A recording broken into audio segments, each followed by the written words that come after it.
السلام عليكم ورحمة الله وبركاته كلنتي وعنا ونعكس صاحبنا إنه جعلنا يوم ميل البعض عالم كجوكتاني يسوى البعض نوضع ونيسان كسر هذا موضوع عمانتا أنت البرنامج كوجود قلنا هدي الجنال كبار كتوب 5 توك وعصب تاي فضلا سبسكرايب نوصار سيكوسو قالن مقالة حاجة أي نسوق قلنا دونه سيدو كله ريح لايك لأنه وذاك أصحاب هذا ما هتسنيدين Barcelona ayaa maanta la ciyaari doonta kooxda Granada kulan ka tirsan horyaalka caalamiga ee La Liga.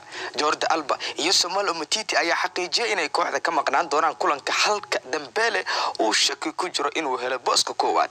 Ansu Fati ayaa mar kale laga yaabaa inuu ku soo bilowdo kulanka halka Lionel Messi oo badal ku soo galay ciyaartii ay barbaraha la soo galeen isbuucii la soo dhaafay kooxda Dortmund. Ayaa isna laga yaabaa inuu ka soo muuqdo keedka. Sergio Busquets ayaa laga yaabaa sidoo kale inaan lagu soo bilaabin ciyaarta iyadoo Ivan Rakitic uu heli karo booska koowaad markii ugu horeysay xilli ciyaareedkan cusub.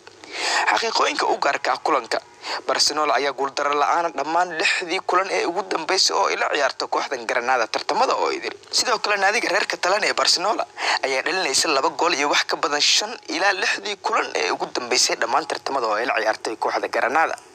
fadlan haddii aad ku cusub tahay channelkeena Barka 252 rukumo oo subscribe sar intaan ku kulmi doono muuqaalkiisa xiga sidaas iyo nabadgelyo.